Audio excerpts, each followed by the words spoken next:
Hi welcome back to our channel all in one Kommu Priya vlogs అండి. అందరు ఎలా ఉన్నారు? బాగున్నారా? మేము కూడా చాలా చాలా బాగున్నామండి.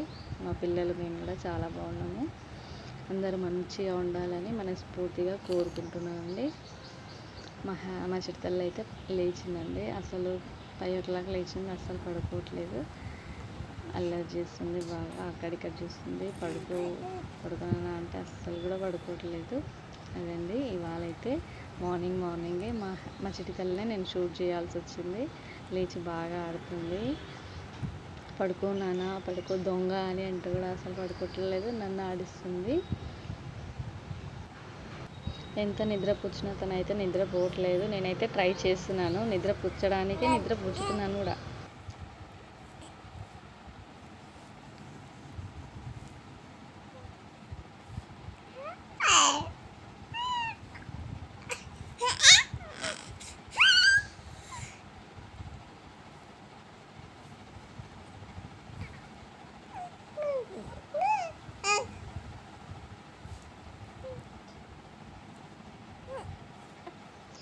ఎర్లీ మార్నింగ్ అయితే లేచి పనులు అయితే కంప్లీట్ చేసుకొని పిల్లలకు కూడా ఫ్రెష్ అప్ చేయించాను. పిల్లలైతే కొంచెం ఎర్లీగా లేచిందండి. డైలీ కొంచెం లేటే లేస్తుంది, కానీ మా చిటితల్లి అయితే కొంచెం త్వరగా లేచింది. ఫస్ట్ అయితే వాడు లేచాడండి, మా బంగారు గారు లేచిన తర్వాత హ్యాపీ అయితే లేచింది. ఫస్ట్ అయితే నువ్వు లేచినమ్మనే ఒకటే అడిగానండి, స్నానం చేసుకోవారా అని అంటే వద్దు అని అన్నాడు. తర్వాత పదనన్న స్నానం చేసుకొని మనం బయటికి వెళ్దామా అని అడిగేసరికి వాడుండి సరే అమ్మ చేసుకుందామని అప్పుడైతే ఒప్పుకున్నాడు. ఈమెయితే చిట్టి తల్లి అయితే ఇంకా అస్సలు స్నానం చేసుకోనానా అని మా హ్యాపీని అడిగితే వద్దమ్మా ఇంత పొద్దుగాల ఎందుకు అని అంటుంది. అంటే మా హ్యాపీ కొంచెం బద్ధకం ఎక్కువ, అలా అని ప్రతిదీ వద్దమ్మా, తిను నాన్న అంటే వద్దమ్మా, తాగు అంటే వద్దమ్మా, ఫస్ట్ అయితే తమ్ముడికే అమ్మ అని ఇలా చెప్తుందండి. మా పెద్ద రాక్షసి అయితే అలా చెప్తుంది, అస్సలు మాటనే వినదు. కానీ సమ్టైమ్స్ మా పెద్ద రాక్షసి చేస్తుంది, మస్తు హెల్ప్ఫుల్గా ఉంటుంది, ఏదైనా అందిస్తుందండి ఇన్ టైంకి. అలా చేస్తుంది. తిను అంటే మెల్లిగా తింటుందండి, ఏదైనా ఇలానే చేస్తుంది. ఏదైనా అన్ని దోశలు తినేసేయాలి అని అంటే అమ్మో నేను అన్ని తినాలా, నేను తినను అని మారం చేస్తుంది అనమాట. మా బంగారుగాడు అయితే ఒక దోశ పట్టిస్తే అదే మెల్లిగా చిన్నగా ఇలా తింటాడండి. మా పిల్లలైతే మొత్తం మీద అయితే ఇలా చేస్తారు. ఇంకా మార్నింగ్ వచ్చేసి మేమైతే దోశ చేసుకున్నాము, దోశ పచ్చడి. మార్నింగ్ అయితే అలా గడిచిపోయింది. ఇంకా ఆఫ్టర్నూన్ మార్నింగ్ బ్రేక్ఫాస్ట్ తర్వాత నేనైతే ఇంకా భక్షాలు అయితే రెడీ చేద్దామని చేస్తున్నాను. మీకు ఈ ట్రిక్లో భక్షాలు చేసుకోండి, చాలా చాలా టేస్టీగా ఉంటాయి, 1 week నిల్వ ఉంటాయి. ఇంకోటి మనకు మిక్సీ రోల్ దగ్గర పనే లేకుండా ఇలా మనం చేసుకోవచ్చు. నేను అది ఎలానో నేను చూపిస్తాను చూడండి. ముందుగా అయితే మనము శనగపప్పు దగ్గరనే ఇది చేయడం కుదురుతుందండి. అంటే కందిపప్పు దగ్గర చాలా వరకు ఊర్లలో కందిపప్పును కూడా వేసి చేస్తారు కదా, అంటే పెద్దవాళ్ళకి ఇష్టం ఉంటుంది కదా, అట్లా కూడా వేసుకుంటారు, ఇట్లా కూడా వేసుకుంటారు. ఇంకా ఈ జనరేషన్ వాళ్ళైతే ఇంకా ఎక్కువ శనగపప్పు దగ్గరనే టేస్ట్ ఎక్కువగా ఉంటాయని శనగపప్పు అయితే ఇట్లా వేసుకుంటారు. నేనైతే ఇంకా మిక్సీతో పని లేకుండా ముందుగా అయితే మనము కుక్కర్లో పప్పును ఉడకబెట్టుకోవాలి. ఉడకబెట్టుకున్న తర్వాత దాన్ని ఒక 4 విజిల్స్ వచ్చేంత వరకు కొంచెం మెత్తగా ఉడకబెట్టుకున్న తర్వాత దాన్ని అయితే కొంచెం పప్పు గుత్తి దగ్గర అందరికీ అవైలబుల్గానే ఉంటుంది కదా, ప్రతి ఇంట్లో ఉంటుంది, దాని దగ్గర అయితే ఒకసారి 2-3 times అయితే రుబ్బండి. అది కొంచెం మెత్తబడుతుంది. మెత్తబడిన తర్వాత కొంచెంగా మనము బెల్లం వేస్తూ కలపాలి పాకంని. అంటే బెల్లం వేస్తూ పప్పుని బెల్లాన్ని 2 కలిసేటట్టు కింద అడుగు పట్టకుండా మరి తిప్పుతూ ఉండాలి. ఇక్కడ నేను చూపిస్తున్నాను చూడండి, ఇలా కలుపుకోవాలండి. కలుపుకుంటే నీట్గా అంటే సైడ్లకు పోకుండా ఇలా బెల్లం వేస్తూ కలుపుకుంటే మనకైతే చాలా అంటే పర్ఫెక్ట్గా వస్తుందండి. మా భాషలో వచ్చేసరికి అయితే మేము పూర్ణం అని అంటాము, మరి మీరేమంటారో తెలియదు. ఇలా అయితే మెల్లిగా ఇలా కలుపుకుంటూ ఉండాలి. ఇలా కలుపుకుంటూ ఉండాలండి. అంటే మనం ఎంత కలుపుతుంటే అంత అయితే అది డ్రై అవుతూ ఉంటుంది, ఏ ప్రాబ్లం ఉండదు. అంటే మామూలుగా అయితే మీవి మీ లాంగ్వేజ్లో మేమైతే పూర్ణం అంటాం కదా, మరి మీ లాంగ్వేజ్లో ఏమంటారో కామెంట్ బాక్స్లో కామెంట్ చేయండి. ఈ భక్షాలు అయితే కందిపప్పు దగ్గర అయితే మ్యాక్సిమం అయితే రావు అండి, శనగపప్పు దగ్గరే వస్తాయి. ఒకవేళ మనము అంటే కందిపప్పు దగ్గర రుబ్బుకున్నామంటే అది ఎక్కువ పలచబడుతుంది కదా, ఈ పప్పు అయితే అలా కాదు, తొందరగా డ్రై అయిపోతుందండి. అంటే ఇవి శనగలు కదా అండి, మనం ఎలా చేసుకుంటే అలా తయారవుతాయి. దీన్ని ఇట్లనే స్వీట్ రెసిపీలాగా కూడా మంచిగా తినవచ్చు అండి. కొంచెం డ్రై ఫ్రూట్స్ వేసుకొని తింటే కూడా చాలా చాలా బాగుంటుంది. కానీ పప్పు కదా చాలా వరకు తినరు, ఇంకోటి గ్యాస్ పడుతుంది కదా అండి, అందుకని తినరు. నేనైతే ఫైనల్గా పప్పు రుబ్బిన తర్వాత బెల్లం వేసుకున్న తర్వాత అయితే ఇలా అయితే నాకైతే మెల్లిమెల్లిగా ఇలా అయితే గట్టి పడుతూ వస్తుందండి. గట్టి పడేంత వరకు కలుపుకోవాలి. అంతే మనము మన కంటెస్టెన్సీ ఎంతవరకు వస్తుందో అంతవరకు మనకు అవైలబుల్గా ఇలా ఉంచుకోవాలి. నేనైతే కొంచెం మీరు కూడా నెయ్యి అవైలబుల్గా ఉంటే నెయ్యి యాడ్ చేసుకోండి, చాలా చాలా టేస్టీగా ఉంటాయి, సాఫ్ట్గా ఉంటుంది. అంటే పూర్ణం కూడా చాలా సాఫ్ట్గా ఉంటుందండి. ఇలా అయితే మీ దగ్గర నెయ్యి ఉంటే వేసుకోవచ్చు, లేదు అంటే స్కిప్ చేసుకోవచ్చు. పూర్తిగా దగ్గర పడుతుంటే అయితే చాలా అంటే అడుగు పట్టే అవకాశం ఉంటుందండి. చాలా గట్టిగా కలుపుకోవాలి, కొంచెం శక్తిని ఎక్కువ ప్రయోగిస్తే సరిపోతుందండి. అంటే కొంచెం దగ్గర పడుతుంటే మాడిపోవడం అలా జరుగుతుంది కదా, అలా అండి. ఫైనల్గా అయితే కొంచెం చల్లారబెట్టడానికి అయితే బాల్కనీలోకి వచ్చి నేను కుక్కర్ పెడితే మా పిల్లలు వచ్చేసారు. ఏం చేస్తున్నారో చూడండి, లడ్డూలు చేసుకొని తింటున్నారు. చాలా చాలా టేస్టీగా ఉందమ్మా, ఈ రెసిపీనే చెయ్యి డైలీ అని మా హ్యాపీ అంటుంది. అగ లడ్డూలు చేసి తింటారా ఫ్రెండ్స్ మీరు కూడా, చాలా సూపర్గా ఉన్నాయి అని చెప్తుంది. మాటికి వచ్చి ఒకరు తినేస్తున్నారు, నేను వచ్చి తీసుకొని ఫైనల్గా అయితే నేను చేసే మెథడ్ ఏంటంటే చూపిస్తున్నాను చూడండి.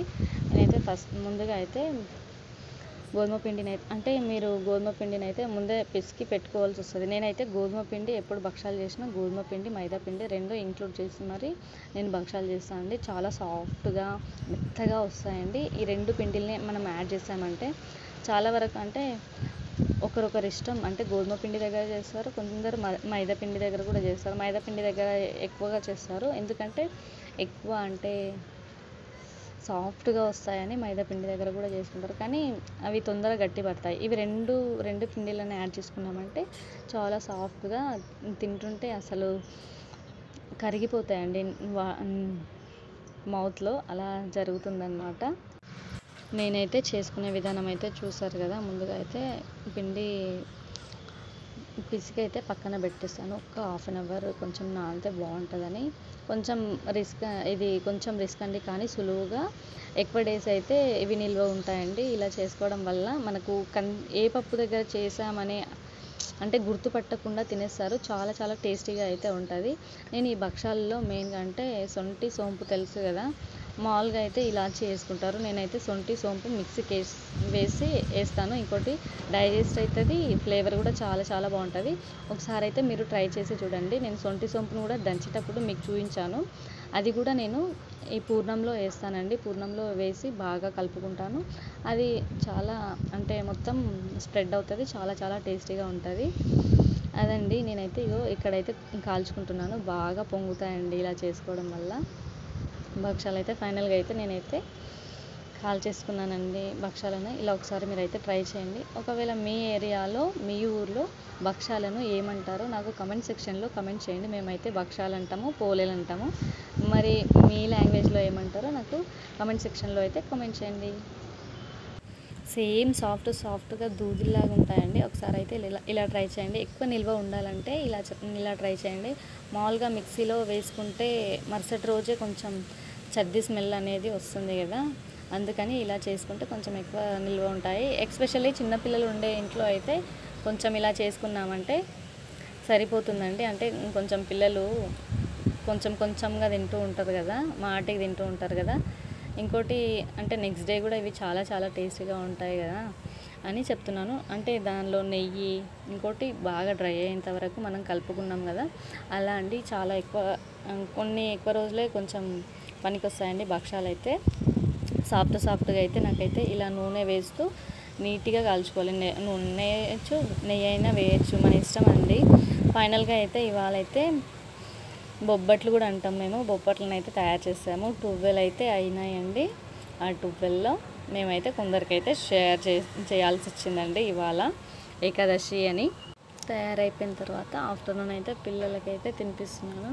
హ్యాపీ తిను అంటే ఫస్ట్ అయితే వాడొచ్చి కూర్చుంటాడండి నా దగ్గర. తినాలి నాన్న అంటే ఈమెయితే పక్కలు తిరుగుతుందండి. హ్యాపీ తిను అని అనేసరికి ఆమె ఏం చేస్తుందంటే ఒక ట్రిక్ అయితే చేస్తుంది. నాన్న హ్యాపీ తిందురా అంటే ఫస్ట్ అయితే అమ్మ చెప్పమ్మా అని వస్తుంది. తర్వాత డోర్ తొందరగా క్లోజ్ చేస్తుందండి. ఏమైంది నాన్న అంటే వెళ్ళిపోతుంది. ఫస్ట్ అయితే ఉరుకుతుంది, పక్కకు ఉరుకుతుంది. తర్వాత అమ్మ పిలిచావా అని అన్నట్టు అడుగుతుంది. అవును నాన్న పిలిచాను, వచ్చి తిందురా అని చెప్తే వచ్చి అప్పుడైతే కొంచెం కోపడితే కానీ అస్సలు మాట వినదండి. కొందరు అల్లరి పిల్లలు ఉంటారు కదా, అలా అండి మా పిల్ల అయితే పక్కా అల్లరి చేస్తుంది. పక్కా అల్లరి పిల్ల. మా ఇంట్లో అయితే నాకు పెద్ద కూతురే వచ్చేసింది నాకైతే అల్లరి చేయడానికి. ఇంకా మా చిన్న కూతురు ఎంత అల్లరి చేస్తుందో పెద్దగా అయితే చెప్పలేము. కానీ దీని దగ్గర అయితే చాలా గోల ఉంటుందండి. మా ఇంట్లో అయితే దేంట్లోనైనా పోటీ అండి. తమ్ముడికి అక్కకి పోటీ ఉంటుంది. కొట్టుకోవడం కూడా అలానే ఉంటుంది. బాగా కొట్టుకుంటారండి. మా పిల్లలు అయితే చాలా అల్లరి పిల్లలు. నా వరకే ఉంటాడు. నేను ఏం చెప్తే అది వింటాడు, మంచిగా తింటాడు, నా దగ్గరనే మంచిగా ఆడుకుంటాడు. ఇంకెంతైనా గర్ల్స్ చిన్నపిల్లలు ఉంటారు కదా, ఆడపిల్లలు ఎక్కువ డాడీనే ఇష్టపడతారు. ఈమె అయితే ఇంకా నేనైతే చెప్పినట్లయితే వినదు. మా అబ్బాయి అయితే నా మాటనే వింటాడు. ఏది కావాలన్నా అమ్మ అని వచ్చేస్తాడు. నేనైతే నాన్నకు చెప్తే ఏమన్నా చేసినామంటే ఇంకా అయిపోయి నేనైతే నాన్నకు చెప్తా అని చెప్పేస్తుందండి. హ్యాపీ అయితే నీ పేరు కూడా చెప్తా అని ఒక్కొక్కరిని మా ఇద్దరిని కౌంట్ అయితే చేసుకుంటుంది. వాళ్ళ డాడీ లేనప్పుడు వచ్చిన తర్వాత ఇంక అన్ని చాడీలు చెప్తుంది. ఇలానే ఉంటారు కదా. స్వీట్ చపాతీ నచ్చిందని వచ్చి కూర్చొని తింటుంది. ఫైనల్గా అయితే మేమైతే తినిపించినాం, అయిపోయిందండి. నచ్చింది ఇంకొకటి తీసుకురా అని అయితే చెప్తుంది. ఇవాళ అయితే ఆర్డర్ అయితే వచ్చిందండి. ఆర్డర్ చేస్తే ఆర్డర్ వచ్చింది. అలా కాదు ఇలా అని ఇద్దరైతే కట్ చేసుకుంటున్నారు. తర్వాత అయితే నేను ఎంట్రీ ఇచ్చాను. చిన్నపిల్లలకి తెలియదు కదా ఎలా కట్ చేసుకోవాలో, అలా అని మీకు కూడా నేను చూపించబోతున్న ఆర్డర్ ఏంటో చూడండి. ఈ ప్రోడక్ట్ని అయితే నేను వీళ్ళ కోసం అయితే ఎస్పెషల్లీ పిల్లల కోసమే నేనైతే ఆర్డర్ చేసినానండి. ఏముంటుందండి అంటే చిన్నపిల్లలకి కొంచెం ఇష్టమైంది ఆర్డర్ అయితే చేసిన. ఆర్డర్ అయితే వచ్చేసింది. కావాలి అని అయితే అడిగారు. నేను కట్ చేస్తా అని కూడా అంటున్నారు. పిల్లలకి కత్తెర కదా కుచ్చుకుంటుందని వాళ్ళకైతే ఇవ్వలేను, అందుకని నేనే ఓపెన్ చేశాను. ఇదిగోండి నేనైతే బాల్స్ అయితే ఆర్డర్ చేసిన ఆడుకుంటారని. ఇలా అయితే నేనే ఫస్ట్ ఆడుకుంటున్నానండి పిల్లల కంటే ముందు. హ్యాపీ మీద వేయడం, వాడి మీద వేయడం ఇలా చేస్తున్నానండి. చేస్తుంటే అమ్మ అని అంటుంది. అమ్మ నాకు ఇది అని ఇద్దరికి గొడవ పడుతున్నారు. ఇద్దరికి వస్తాయని నేను ఈ కలర్స్ కూడా చెప్పొచ్చు పిల్లలకి అన్నట్టు. ఇవి రెండైతే నేను తీసుకున్నాను, ఆర్డర్ చేసుకున్నాను గాయ్స్. చీప్గానే పట్టినాయి. ఆన్లైన్ కాబట్టి కొంచెం బెటర్ క్వాలిటీ ఉన్నాయండి. ఆర్డర్ వచ్చిన తర్వాత ఏమమ్మా అని మా హ్యాపీ అయితే ఎంత సంతోషపడిందంటే ఒక రేంజ్లో సంతోషపడింది. ఏందమ్మా అది ఆర్డర్ అయిందమ్మా, ఓపెన్ చేద్దామమ్మా అని తెగ అడుగుతుంది. కానీ కొంచెం పని ఉంది నాన్న, పని తర్వాత మనమైతే ఆ ఆర్డర్ని అయితే ఓపెన్ చేసి చూద్దామని నేనైతే చెప్పాను. అమ్మ థ్యాంక్ యూ అమ్మ, చాలా మంచిగా ఆర్డర్ చేసినామని మా హ్యాపీ అయితే చాలా సంబరపడుతుందండి. ఫైనల్గా అయితే ఇవైతే నేనైతే ఆర్డర్ చేసుకున్నాను పిల్లలు ఆడుకుంటారని. ఇంకా పెన్ను పెన్సిల్ ఇవ్వడమే కాకుండా ఇవి కూడా ఈ గేమ్స్లో కొంచెం యాక్టివ్గా ఉంటారని అయితే ఆర్డర్ చేసిన. వాళ్ళ డాడీకి చూపిద్దాం, సర్ప్రైజ్ ఇద్దామని ఇద్దరు దాచుకొని అయితే వెళ్తున్నారు. నైట్లో అయితే ఈ చిట్టి బంగారు తల్లి అయితే బోర్లా పడిందండి. ఎస్పెషల్లీ భక్షాలు చేసుకోవడానికి కారణం ఏంటంటే చిట్టి బంగారు తల్లి అయితే బోర్లా పడింది కదా, అందుకని నేనైతే భక్షాలు చేశాను. ఏకాదశి కలిసి వచ్చింది, తినైతే బోర్లా పడిందని నేనైతే భక్షాలు చేశాను. టైం 11 అవుతుంది అండి. 11 అవుతున్నా ఏడుస్తూనే ఉంది. ఇవాళ ఏడుస్తుంది పడుకోనానా అని అంటే అస్సలు పడుకోవట్లేదు. ఎంత బుజ్జగిచ్చినా పాలు తాగినా అస్సలు పడుకోవట్లేదు. జో కొట్టినా కూడా అస్సలు పడుకోవట్లేదు. ఆడుతుంది, ఇంకా బోర్ల పడైతే ఆడుకుంటుంది. వాళ్ళ అన్నయ్య చేయి మీద అయితే పడుకుంటుంది. సర్లే ఆడుకుంటుంది కదా అని నేనైతే కొంచెం సేపు అయితే వదిలేసాను. కొంచెం సేపు ఆడి అయితే కేకలు పెడుతుందండి బాగా.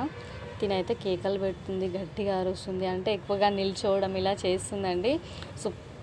సూపర్ ఫ్లెక్స్ యాక్టివిటీ మా చిట్టి తల్లి దగ్గరనే ఉంది అని అనిపిస్తుంది. సమ్టైమ్స్ అయితే నిల్చుంటుంది, అరుస్తుంది. ఆకలి అయితే మాత్రం నన్ను ఎక్కడ చూసినా గుర్తుపట్టి ఏడుస్తుందండి.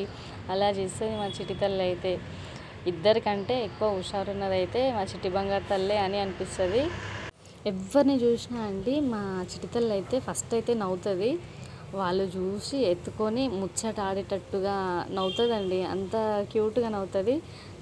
ఈమెను చూసిన తర్వాత ఎవ్వరు ఎత్తుకోకుండా ఉండరు అన్నట్టు అనిపిస్తుంది నాకైతే. ఫైనల్గా ఈమె కోసం అయితే ఒక లైక్ చేయండి. అంటే ఈమె కోసమే, ఈమె స్పెషల్ కదా, అందుకని ఈమెకి లైక్ చేయండి, షేర్ చేయండి, సబ్స్క్రైబ్ చేసుకోవడం అయితే మర్చిపోకండి.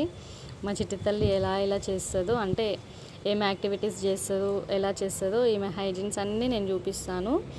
మా చిట్టి తల్లి కోసం అయితే సబ్స్క్రైబ్ చేసుకోండి.